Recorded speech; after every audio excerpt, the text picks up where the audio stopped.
Okay, thanks all for coming tonight. My name's Simon Wheeler from the Blackhead Path Group, and there's other members of our week committee here as well, Jim Nixon, Erica, Karen and Hanny. I'd like to welcome you all, particularly welcome Philip Thompson, who's the Operations Director for the Council, Stephen Day and Jonathan McGrandle, who's the Capital Works Manager. The purpose of tonight's meeting is to allow the Council to give show us what their plans are for the path, to give you a chance to answer any questions and raise any concerns you have, and hopefully you'll get those answered tonight. So the Blackhead Path is very important to the local people of Whitehead. I think the majority of us here are very sad that it's been closed, and quite angry for over the years that the amount of investment that hasn't been put into it to keep it open.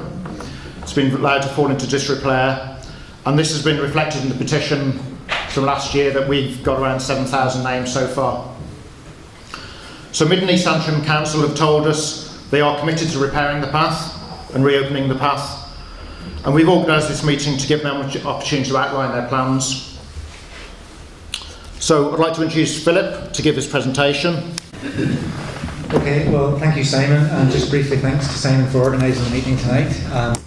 It seems a long time since March, when we were down the last night in March to do an update, but there has been extensive work has been carried out since then, and Jonathan will touch on that as he goes through the presentation. So that night in March we did give a commitment to keep regular communication, and each month as things developed, elected members were updated each month of the council meeting, and the following day we sent out an update to Simon for circulation just to keep that communication. And we appreciate the efforts he has taken to send that around. Obviously the increased slippage, particularly at the end of July, and the closure has been is disappointing and frustrating to us as much as you. We fully get the inconvenience that causes. It's causing us a lot of headaches as well in terms of our legal liabilities, our legal duties from a health and safety point of view, our insurance liabilities and corporate manslaughter's liabilities. So we have issues there. We also have to deal with the residents that obviously live along that path as well. One of the key documents that we needed to progress was the full economic appraisal. This is actually going to cost a significant amount of money, your money, your ratepayers' money, and given the fact that the cost is over £1 million, we needed to do a full Green Book economic appraisal. I'm glad to say that has now been completed, and that was presented last night to our Council Policy and Resources Committee. And that was the first key critical step to get over, and the elected members there last night were presented with 5 options. The 5th option was the full restoration of that path, and that was the option that elected members recommended last night that we proceed to Council in September to fully ratify that would be progressed. I have a number of questions. I think some of those have been answered then about when the plan is to start and how long it will take. Next one for me is the money ring fence for this whole project, i.e. it's not going to get taken away. No, the council have money committed in their capital plan. Obviously this money will be borrowed and paid over the 30-year lifespan, but that money is there and available. And the estimations that we're getting at the moment, that the cost to do all this work is within the overall envelope of money that we have there. Why? This money is going to start cutting the grass along the place.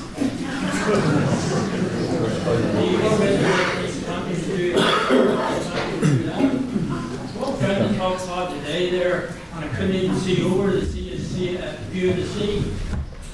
Okay, obviously from the presentations we've given, There wasn't a mention of what the problem is. The problem is water. It needs a drain plate down the whole way of the top path, which was there years ago.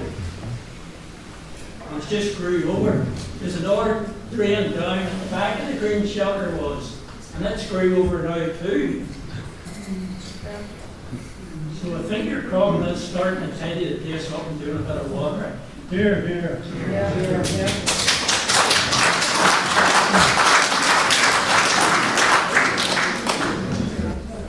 Well, obviously there's been extensive work done by the team and by our construction engineers to look at putting a solution in place here that lasts for 50 to 60 years. I mean, in some ways the planning application has been submitted already.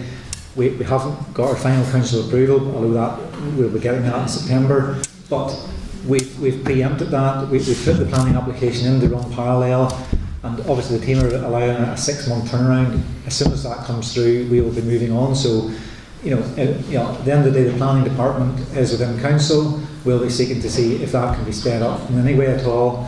But at the same time, they have to go through a proper process too, and there's a consultation process. So people have to be given that right to consult and be consulting the planning application. The other big thing is the marine licensing, and again, there has been internal discussions. Can we now maybe start to process the whole thing quicker in terms of our tender documentation? But there's a risk in that if we go ahead with doing that, and the marine licence people come back and say, look, we're not happy with that, we need that changed, well then we're having to change our whole design before we get the whole tender process kicked off. So there's difficulties and risks with trying to speed the process up and trying to push on ahead with the procurement. Okay. The other one, I think everyone knows, is why does this process take so long?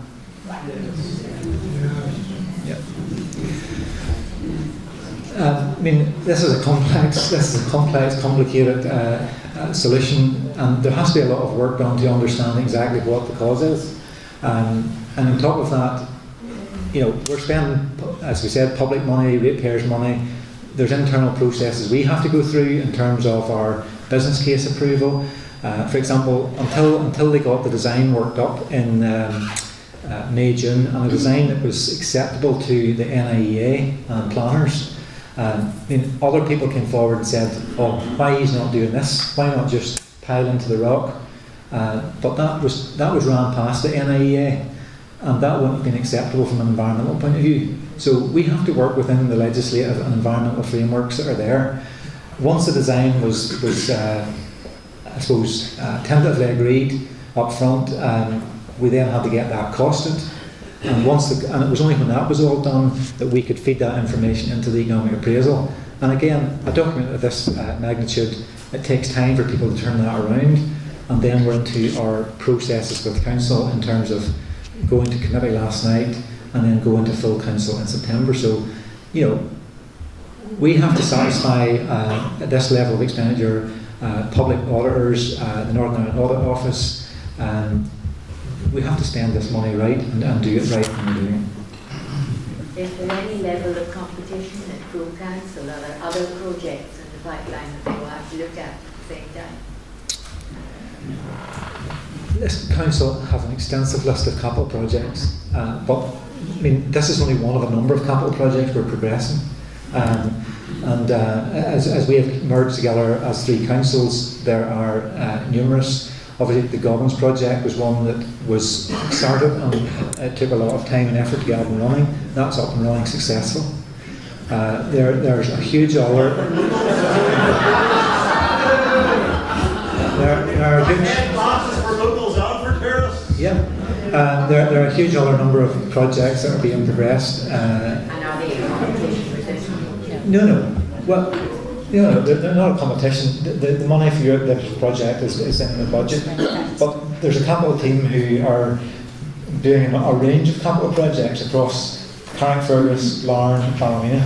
But your assumption, and you're giving us an assurance that this will go through council.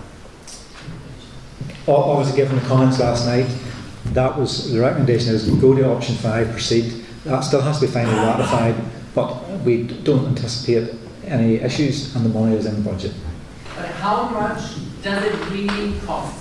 And how much do you really have in your budget, and how is it allocated? Do you have enough funds for Section A, Section B, Section C, and not that you use Section A, then you need to wait 5 years to get Section B maybe done because you distribute it somewhere else, or you needed it for something else? Do you have the whole amount, and tell us exactly what this amount is?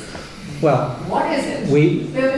There's a certain, and I don't want, it's not as if I'm wanting to hide anything from you here. We have the full amount to do all sections, But we're about to go out to a public procurement exercise, and do we tell somebody, oh, we're willing to spend so much money on that, and how do we secure then best value? So given the public procurement exercise that we want to go through, or we have to go through, we just don't want to disclose the full extent of our costings and our belief. Yeah, but that is that's a necessity. I mean, you cannot just say we don't want to disclose it. Yeah. No, you need to really lay that down. And you get also European money, I suppose, for that. We have that. There was a budget already allocated before. So where did that go before that merger of more borrow? So what is it? The budget, the full money that would take to do this, all parts, A, B and C, is in our budget.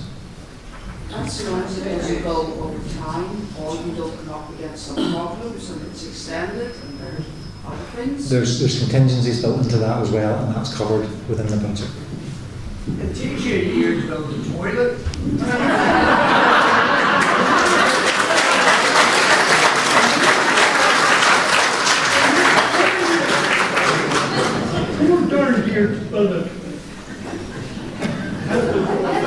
Okay, there was another question that was asked as well, was will there be a charge for the future use of this path?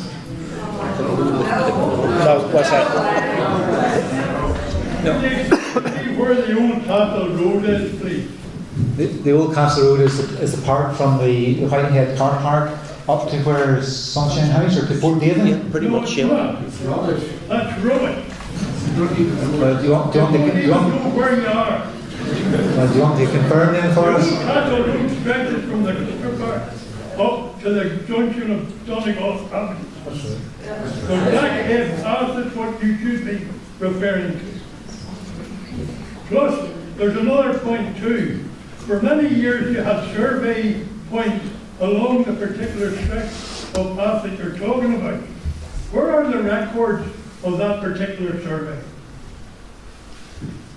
Any work that's been done on survey work that's been done, we have those records in our offices. Well, why aren't they being shown in the minute? Because they were there long before 2017. We have records of surveys being done, I think, in 2011 and 2014, and we have those copies, and those were utilised as well. Not the surveys I'm talking about. I'm talking about points which you can find if you walk that path. You can see it every 20 or so yards. You can see points in the ground. There's the benchmarks. Which were used for survey. Oh yes. Where are the records for that? Yeah. Our capital works team have those. Those are the survey points that we use to monitor the movement in the path. Why weren't they used in this present situation? They have, all that has been used to feed into our understanding of the movement. Not according to the thing you showed us there tonight. And in fact, the movement, and that was what triggered obviously the closure of the path in July, was the fact that those records were able to show that from February 17 until end of July there was a 30-inch movement, but in the last month alone there was a 17-inch movement. I'm talking about pre-2017.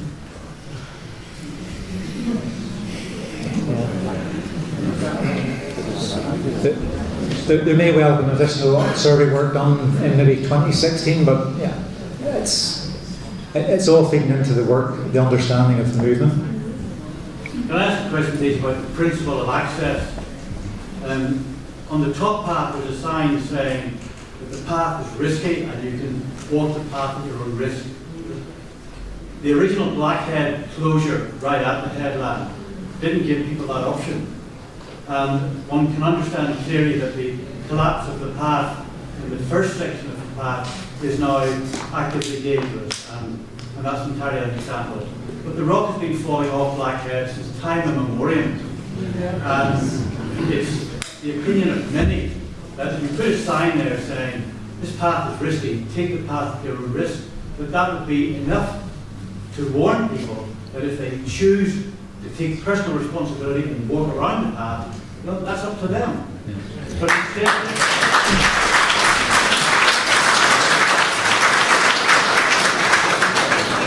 yeah, you've raised a number of points, and thanks for doing that, Jim. Well, firstly, the path around the lighthouse, yes, my understanding is this has been closed on and off since 95, 96.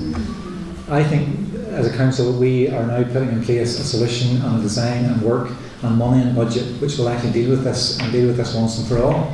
And that has been sitting like that since 1995-96. So in the time that we have came together as a council, we've mobilised the expertise and the money and the resources, and we will deal with this. The front part of the path, we have got a structural engineer who has given us a very clear report to say that is now imminently dangerous. It could go any time. They looked at the wall. There's cracks here now in the wall as it's starting to twist more.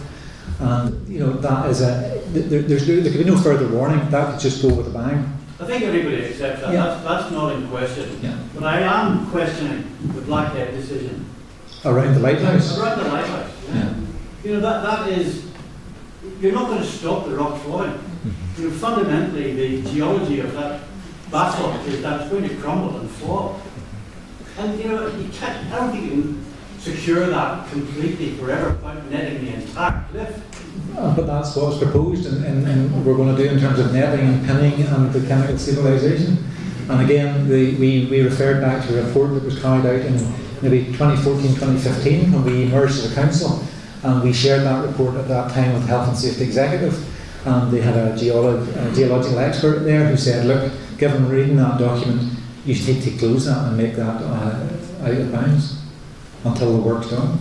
Sorry, how can you net the area with this, with breathing fullness? I mean, there's at least 20 tanks of breathing fullness there now protected.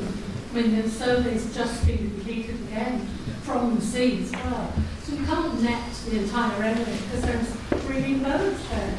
But I think if you saw in the presentation, Jonathan did refer to the surveys, the bird surveys that have been carried out, particularly in the filmer. But you have just said one of the contingencies is to net the entire Blackhead. You said that second ago. So you can't if there's breeding fullness. okay. No, we'll be netting some of the cliff faces, but also be using various techniques to stabilise the rock. We'll do some scaling as well. That's where we come down the cliff face and we'll remove some of the loose pieces from the cliff face. But to your point about the breeding birds, as part of our plan application, we have to consult with NIEA, and they take all of that into consideration. And we've had a number of conversations with them, and we've tailored our design specifically to suit that area. And NIEA have said that they're extremely happy with what we've put in front of them today. So we're expecting them to hopefully put that to paper, pen to paper, and approve our application after they have a look at it, and we'll take that into consideration about the breeding foamers in the area. Can I ask why you have actually chosen to leave part of the path out? Which part? The golden steps. And the top of the golden steps, there's a lane that leads up to McCrae's Greg, where you can then turn right and carry on to the lighthouse, or go left and carry down to Whitehead. That's part of the Blackhead Path. I have a letter here from the council dated in 1997, where Sharon Johnson investigated the rights of way in the area, and she said that it's opinion that this is a public right of way only. Now she's talking about the Golden Steps and the lane continuing on from the Golden Steps. To date, 21 years later, there has been no investment from the council whatsoever, despite requests for help towards fixing this. Okay, well, thank you very much. I would be delighted if you would share that letter with us and give us that as well. It has actually been raised by John Stewart, MMA, and Andy Wilson recently.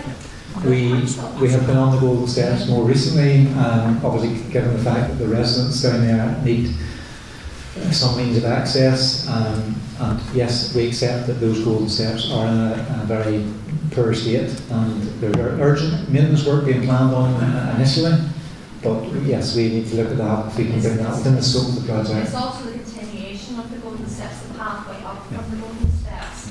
The lane is very bad disrepair. The water is running down the lane and it's washing Golden Steps. Well, I mean, say thanks for that. Please pass the letter on and let us add that into our deliberation. One last thing. I know there are concerns with the residents who live down there about them getting continued access, and if you're not even going to start till next April, what will happen to them until that point, especially with the road being closed? They are elderly, and to be honest, getting access via the Golden Steps isn't really an option for them. Is this the residents? Yeah. Yeah. Well, obviously we're continuing to work with the residents. There was a number of options given to them. Obviously, I don't believe they're here tonight. Sorry. Oh, right. Okay. Nice. I've never met you, so nice to see you. We obviously understand the plight of the residents. It's a very difficult situation, and we want to work through a solution that will be acceptable to them, but at the same time keep the council in a safe position, or in terms of liability acceptable. But we are continuing to work with the residents. I've spoken to the other resident just last night, and he has a further 3 options that he's exploring. We've already looked at 2 other options, which for various reasons have been ruled out, but we will continue to work with them to find a solution. Okay, if I open it more out to the floor. I know, Jenny, you had a question, you raised your hands a few times. I was going to ask 2 things. If you're going to put railings in, could they be more aesthetically pleasing than what you gave us on the road down to the car park, which are nice, or, I mean, they're appalling looking. And also, if you could manage somehow to damage the artworks that you put in.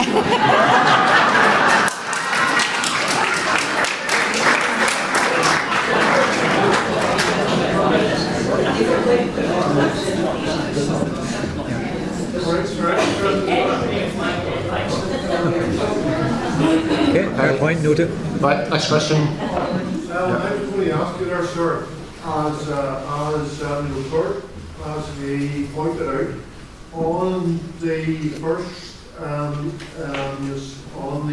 road and the part of the path there, all the water, it's a clay bank, and the clay bank is all coming down, and it's the water saturation is pressurizing the whole thing. It's all under pressure. It's the clay is holding the water, and then it's sort of pressurizing it, and with all these bad gales and all these bad weather systems, it's really pounding it all. And the rock armour is all weakened. It's all lying out, as everybody knows. It's all lying out.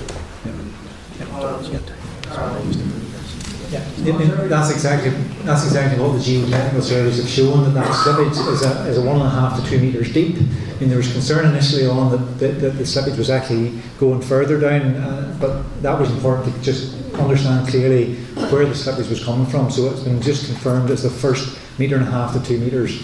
And obviously any of that solution that's being proposed there will have been designed up to, I suppose, support the weight of that. Not only the weight of the soil, but the weight of any moisture and wet rain that comes into it. So that will be all factored into the calculations for the rock armour to support that. And I suppose the other thing I mentioned too, that slippage, that increased slippage that happened probably at the end of July, I mean, again, it did probably come after a very heavy wet weekend again. So I think that's one of the key trigger points. After that wet weekend, the staff said we need to get out there and see what this is like, and that's when they did notice the increased slippage again and the cracking in the wall. So we need to keep, from your own point of view too, where that heavy rain and weather is happening, that puts that path at severe risk. And it is concerning to us. People, we have put fencing up, we have put signs up to warn people. We're doing that for your safety, but the number of people that are basically ignoring that and just going around it, you are putting yourselves at risk, and we don't want to see that. After we asked you to do something, before that you weren't interested. As soon as we asked something to be done for the path, the fencing went up a couple of weeks later. Can I ask whether any thought has been given to phasing the work so as to support the upper path, where the problem is starting, I think, to enable people then to have access to the safe part of the path? Yeah, that's a good point, and we've asked those questions, and The problem if we do the upper path first of all to give people access is that there's what we've been told. Well, there's two issues. One, if we go ahead and do that work outside the main contract, it will obviously cost more. If we're doing it if we're doing it as a lump project, we'll get better value for money. The contractors will be all mobilised and on site. But the other danger is if we do that work, that when the work is happening at the lower path, that could compromise that upper path work. So we potentially spend 130,000 doing the upper path, and it's undermined when the work's happening in the lower, and we waste our money. Would it not be a temporary solution to the upper path that wouldn't cost anything like that money? With, temporary wooden bridges, and going actually after number 23 or 25 running on, moving the path on up right behind it. I mean, I can't see that costing anything like that. They're not looking for a permanent problem there, but just enough to give safe access. Yeah. Again, we went through that option with our consulting engineer, and he said that he would only be happy and sign off on a safe path if the works that are proposed are completed. The other option we were looking at more recently was the vacant site on Donegal Avenue, and could we come off that and create a slope down onto the path, which would avoid the bridge area. But again, that part of that lower upper path, again, is in the slipping zone. Sure. So that was been ruled out from the point of view. What about going parallel, exactly close to the properties that are there towards the Blackhead, and then coming down towards Port Davy? I mean, that part of the slope soon becomes quite gentle, and you're outside what appears to be the slippage area. Yeah. Okay, well, if there was a will, there is a way there. Yeah, we're happy to look at any opportunity. So we'll speak to you after and follow up on that one. Next one. When the nature works to complete, what plans do the council have for routine maintenance in the future so that this doesn't happen again? Well, again, there's been a sum of money built into the whole business case that we presented last night, which would allow for ongoing maintenance as well. But again, we're being told a 50 to 60 year solution. What's the prospect of continuing the path on the Port Road and McGee? It's been a lovely walk. Right around Blackhead and then McGee. It's only a short distance. Yeah, I mean, I think staff, councillors, elected members fully recognise the potential for this path. Given the Goblins project, given this here, but also opportunities that possibly may present itself further on up the Isle of Magee coast, up to Port Muck, from the Goblins, from Port Muck round to Browns Bay. We have an opportunity here to create a real special area which for outdoor walkers, outdoor recreation is a real magnet for not only local people but for tourists, and that's something that council have the vision in to do, and we see.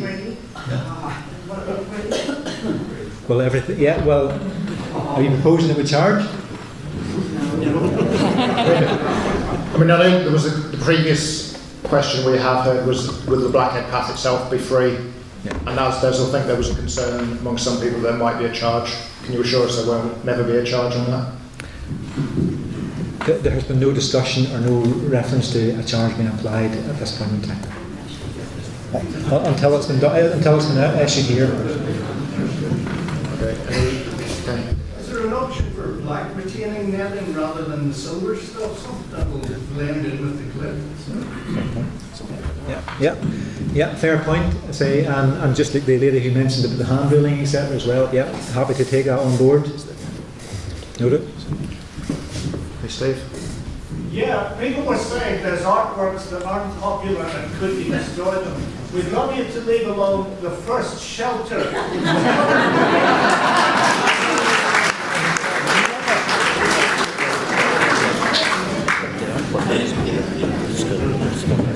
Hi, I would just like to say thank you for coming this evening with me, Stanton, and also everybody else that's here. I am a business owner in the area and a resident here as well. I have spoken to the residents of Blackhead Path, and I am aware that a temporary solution was proposed and rejected. I have concerns, along with other business owners in the area, how they will be supported given the reduced footfall, which is more than likely, and the reduction in tourism to the area. I would sincerely hope that some sort of short-term solution would be looked at, even if that's only for 6 months to 12 months, because, you know, I'm so happy that you are on board this, and I hope you'll keep your word, and it will be ratified in September.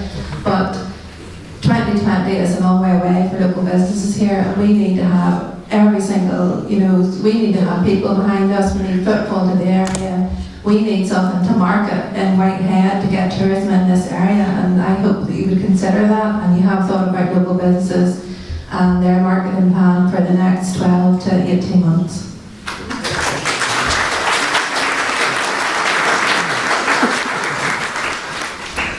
Yeah, that point has been made to us in the past few days as well, and I fully understand the impact this is having on local businesses. And again, that was relayed last night to the elected members as well, and no doubt they're fully aware of it as well. That was something we did try to do whenever we put out the statement around the closure of the path, in that we did feel that there was other opportunities within the area. I mean, Diamond Jubilee Wood has a huge network of paths. That may not be as convenient, but for other people coming, when that press release went out, Beach Road, Stephen, if you know the area better. Yep, sure. I mean, Whitehead obviously has a lot of recreation areas, and the Diamond Jubilee Wood and Bedford Golf Course. There's Beach Road Quarry, which is a nature reserve. There is Whitehead recreation grounds, which is lots of facilities, and there's nice walks within the town itself. So it's not that Blackhead Path is the only facility that this town has. It has lots of facilities and which have cost a lot to maintain, and we're continuing with those. And as we already said, you know, this will transform the Blackhead Path area when this work is done, and we just really need to get on with it, I suppose, and then that's what the council is doing. Okay, gentlemen, was that 2 seconds? You really would. It was just following on from, as a walker in the area, I've noticed that footfall to the wood area is now really increasing. Lots of people are now walking there. So there would need to be more infrastructures, like, you know, facilities for dog waste. But also, I would also suggest monitoring by dog wardens, because the numbers of dogs now being let off leads in that area is massive. The problem is people who don't manage their dogs off leads, maybe I should say. People who. So I think there should be some care in that area. There's a lot of children in that are now playing in that area and using bicycles. So you're going to have some look there. I mean, responsible dog owners, dogs that can be controlled, but I have been noticing an increase of dogs that are not coming back to lead and are actually quite, you know, precarious. So just another thought. Like Diamond Jubilee Wood, it's a 16-acre site, and it's a fabulous resource for this town and the borough as a whole. And we do monitor the footfall. As you know, it's one way in and one way out, so it's very easy. We've got monitoring stations there, and we have seen a significant increase. You're absolutely right. We have a friends group in the area, and I would encourage you all to join that and take part in the events that go on in Diamond Jubilee Wood. And we haven't noticed, I have to say, a big increase in dog issues or complaints or litter. So people, I think, generally are respectful of the location.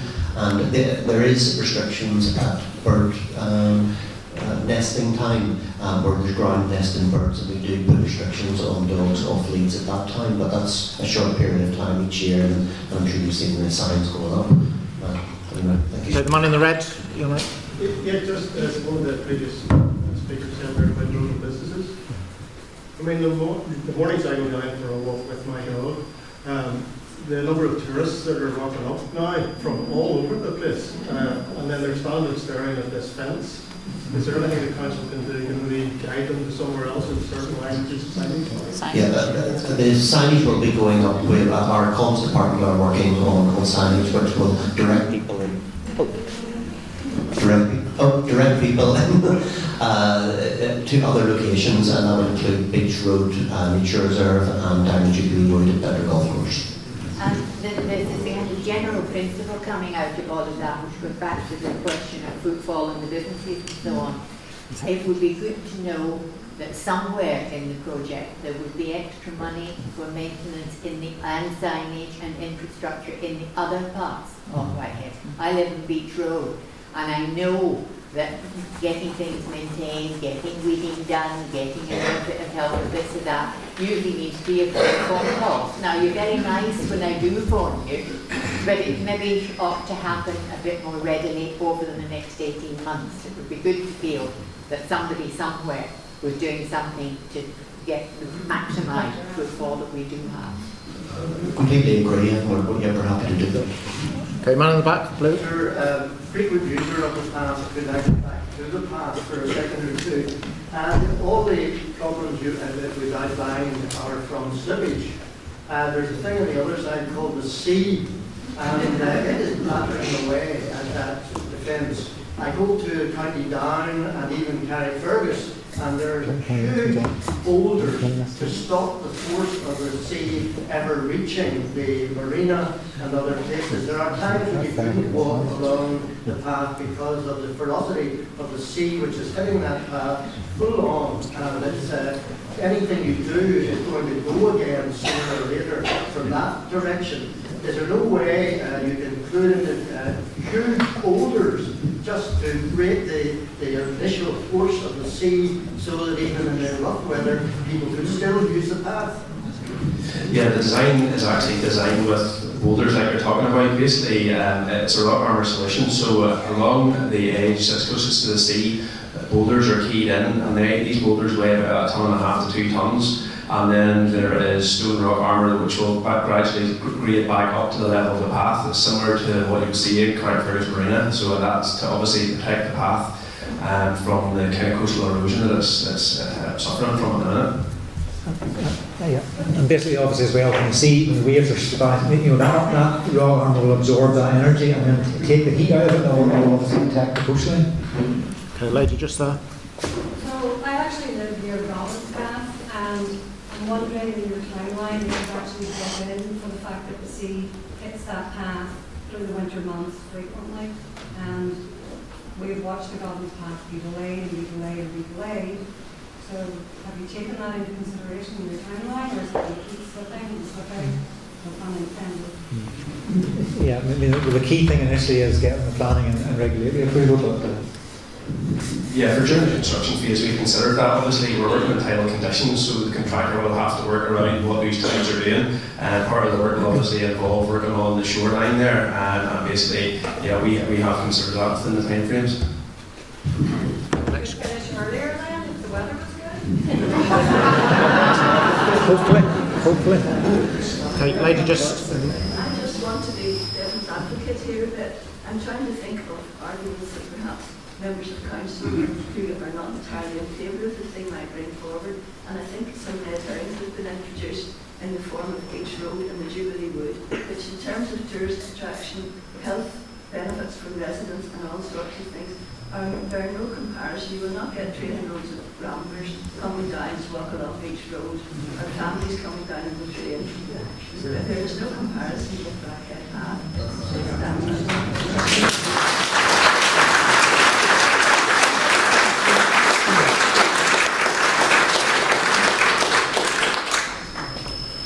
Next question. One in the back. Speaking about the beach walk, you go under the bridge and the immediate notice to say you can't go any further. And it's about 3 or 4 yards, it's dangerous, and then it's the most beautiful walk to the cottages.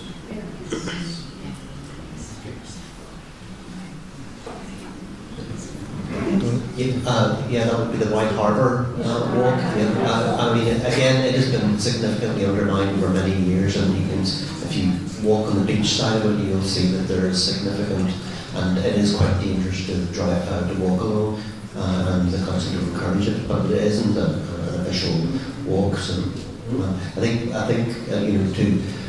to start building a new path along the White Harbour would cost multiple millions. I think that. When I say it's only a couple of yards, and then you get the most beautiful walk, which is raised. Do we want that? To the, not to the harbour and also to the cottages at the bottom of the Key Road.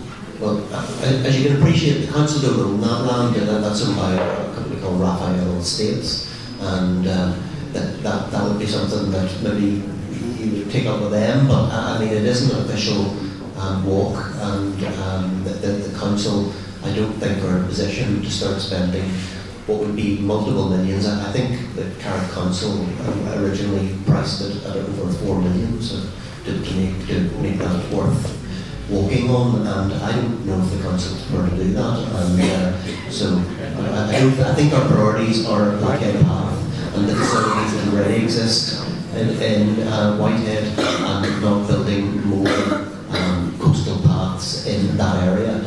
As Philip said, we are working with a number of public bodies on improving the path around the Gate to Whitehead area. So and enjoying that hopefully over many years, but that will depend on multiple landowners, and we have to work away on that. So that is our priorities at the moment.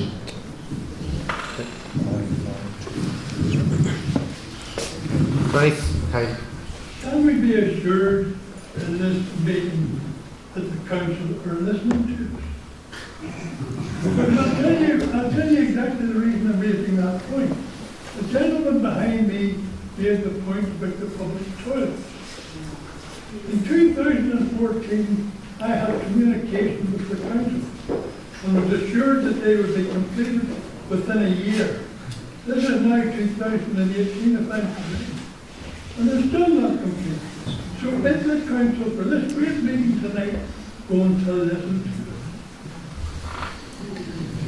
Well, I think one of the reasons we are here is to have that engagement, and certainly a number of all the points we made tonight have been taken on board. In terms of Whitehead toilets, I believe the opening date is the start of September. Those toilets are now ready, so they'll be finished. Again, you can understand that when we did come together in 2015, you're talking 2014 was a period of the former council. 2015 we came together, we had a range of projects to take on board, and that Whitehead project was escalated and was progressed and dealt with, and it's delivered. You mean is Jonathan's proposal, what Jonathan showed us, is that the final proposal, is that it? Yeah, well, it's not, I'm only from the council, it's our consultant's proposal, so yeah, that's what we've split it. That's what we've taken forward. Yeah, that's correct. Your presentation will be made available to us online somewhere? Well, all of the drawings are available on the planning portal, so you can access that, anybody can access that. We're happy enough to put it on and send it out through signing and circulate it. Yeah. There's also a new planning. There's your site as well, where there's updates, and it can probably go on there as well. That's right. And obviously it's for planning now as well, so there is an opportunity there for you to consult and feed into that. So it's important you take that opportunity and do that. Why is there no one from planning here to answer the question? Well, to be honest, I didn't invite them to be here, and It would be an obvious person to have, considering you're saying it's going to take 6 months. well, that's worst case scenario. But so I used to work. I'm not a planner, but I used to work in planning, and the planning application's been submitted, but it will still have to go through the whole process. So the planners will come along, and they effectively, like us as the audience, they haven't actually got to the stage of probably assessing it yet. When they come to assess it, that's probably the time the planners should be here. People have been looking at it for 10 years. having said that, could I reassure you that the planning department in our council is actually, in terms of turnaround times, is one of the top performing councils in the province.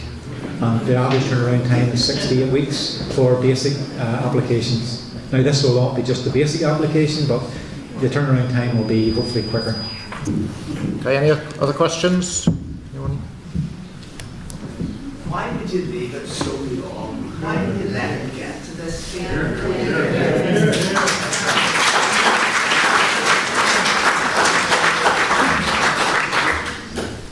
Well, I think somebody's mentioned earlier on, some of this have been ongoing since 1995, 96. How long ago was that? Well, prior to this council forming, and this council has formed in 2015, and I believe that we are dealing with it, and dealing with it in a comprehensive way, in a methodical way, in a thorough way.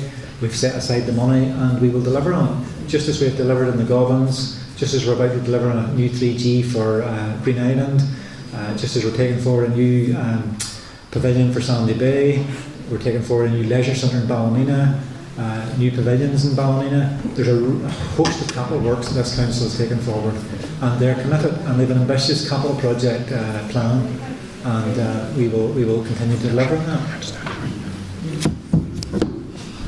So you said that the capital money is ring fence? Yes.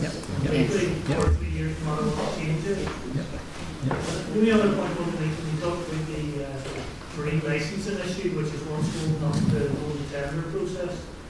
It seems like rightly so that the council have consulted on every other part of it with all the multiple agencies. I would have expected to have gone to a drawing stage and getting the drawings up to this position, which is obviously a good scheme with the consultants, without having some chat with those people and having a general direction. Yep.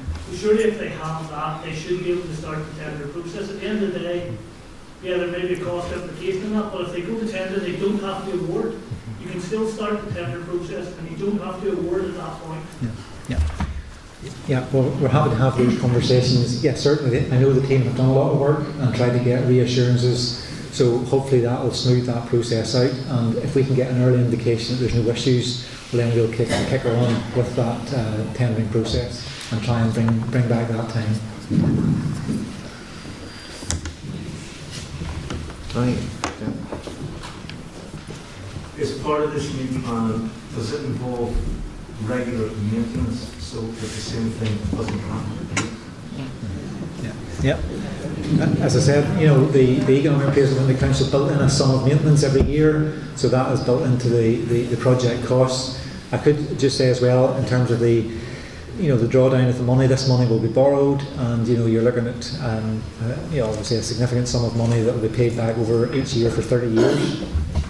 Can I just say something? Could just say, I know there's a lot of people who couldn't get in here tonight, and there was a bit of we did try and get the community centre originally, but it wasn't available tonight. It wasn't until this meeting was almost started that we discovered that the people who were supposed to book it didn't turn up.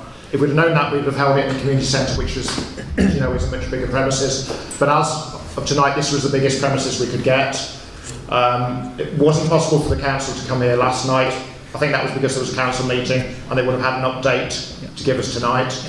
But they said we will try and organise another one as soon as possible and get the other venue booked. You may be aware, many of us have been outside and we've missed most of the conversation. Is it possible that the presentation is available for all of us?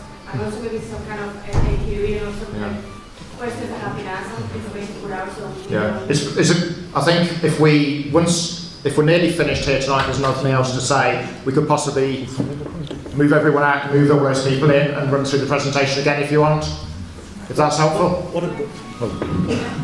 What we're going to suggest is that we put the presentation online, but we'll also do it in a video format so that you can so you'll hear the conversation around that. So that will be put on the council's website in the next few weeks.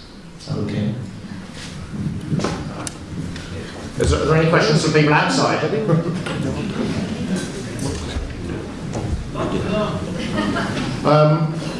Small one. Present on the Blackhead Path around, as you go around, there's lots of steps. Are you going to make that wheelchair accessible and try and get rid of all those steps? And so the steps, actually as you go around the path under the cliffway, there's a few steps in there. Could those be smoothed out at all to make it wheelchair accessible? Sorry, we've got no proposal to remove the steps. The reason for that is the gradients. It would be very difficult to make and comply with any DDA legislation. Somebody want me up there?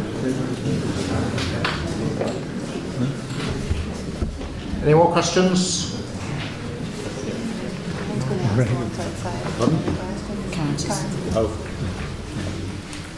Have you taken into account average summers and wet winters on your survey?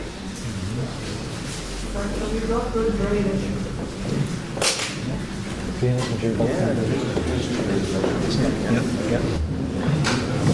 Yes, there's new drainage into the design for our scheme, and we've also been continually monitoring the path throughout different conditions, so we have a record of that information. Okay,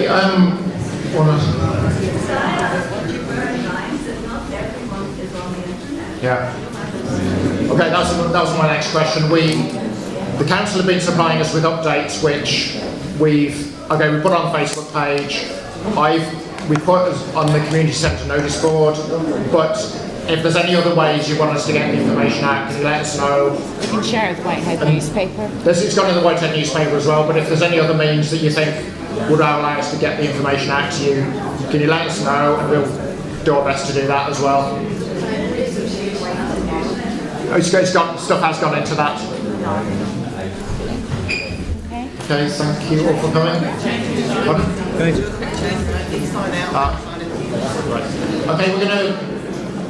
I think everyone's going to move in now from outside and they can get a rinse of the